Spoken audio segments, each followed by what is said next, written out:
unfortunately don't have much battery left. But this is the last section, and it's so cool. Yeah, saving almost the best for last. So this is something that I think has been thought about by many, many, many people.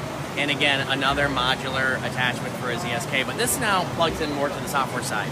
So imagine if your machine knew what colors were on the machine, in what positions those colors were, so that your design that was created in a format that supports color, which is kind of the other part of the equation. So once your design is digitized and we know that even if it's got 77 color changes, it's only 5 different colors, the positions of those colors are now known with this system on the ZSK control system.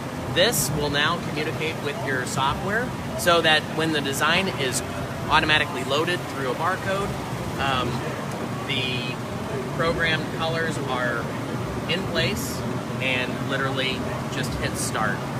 So, very simplistic. A much smarter machine than before. And you can see that they have created these special codes on the thread that you just scan it. And, needle 1, scan, needle 2, scan. And then once you have everything scanned, it will automatically match your design to, you can see on top, there's the design, then what's on the machine, and it says, okay, color 4 is on 1, color 1 is on 15, so on and so forth. So it's doing all that loading for you and making things a lot more efficient, a lot easier, a lot less mistakes. It takes the human error equation a lot out of it. Absolutely. And if you don't have the right colors on the machine, it will match all the correct colors and then say, please change this one to this color. So again, well thought out, and will be something that I think every single embroiderer could use. Martha already wants one. We do too, Martha. We can't wait to bring it. This is cool. Really, really cool stuff. And it just, it's been just 3 days of, I don't even know what to say. Here's that butterfly. I've got to show you, I know that we've only got a few minutes left of the show, so this is another one of my favorite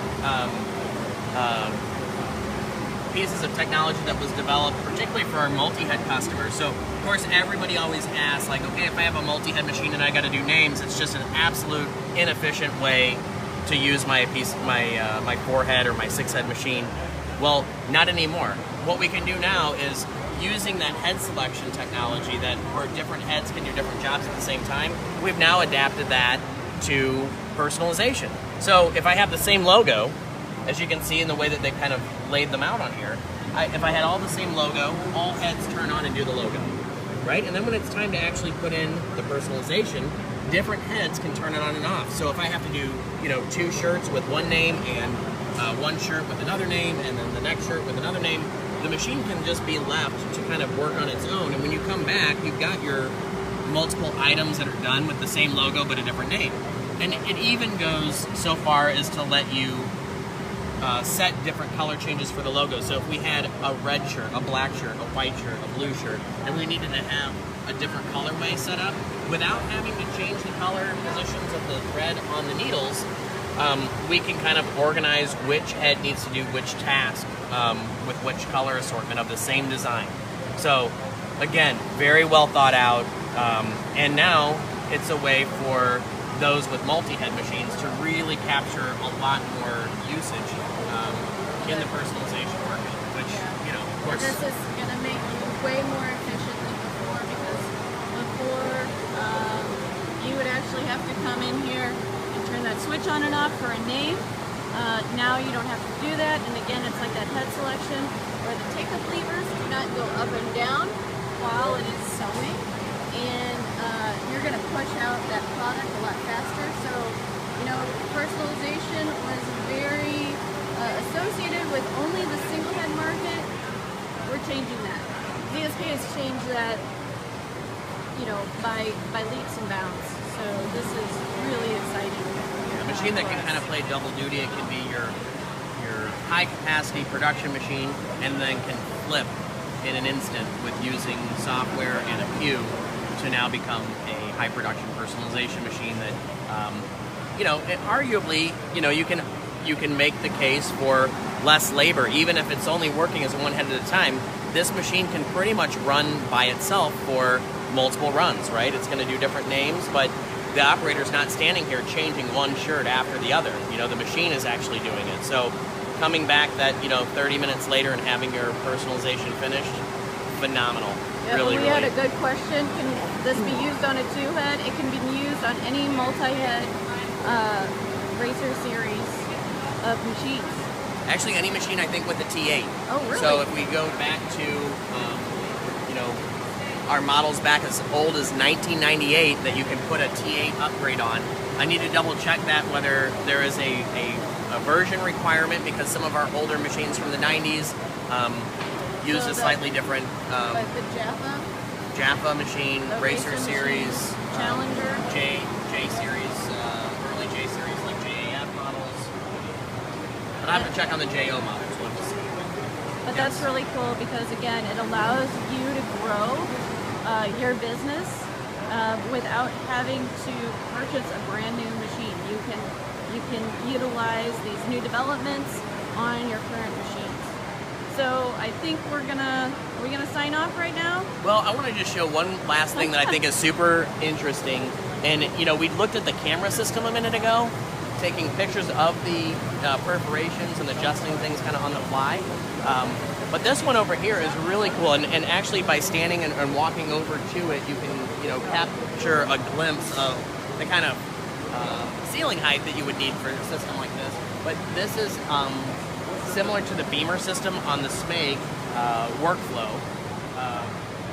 We'll have some other videos coming at a later time on that. Those are being produced. However, with this beamer system, I've got registration for flat work. So a lot of people struggle with this, right? If you look down here on a patterned material, I can make sure that the registration marks are beamed down so that I'm perfectly in line.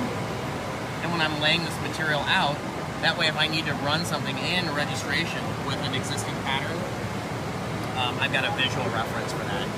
And then of course, that can change to lots of different registration. We could even beam down an image of an embroidery. We could beam down a line, a crosshair, whatever. So very, very cool.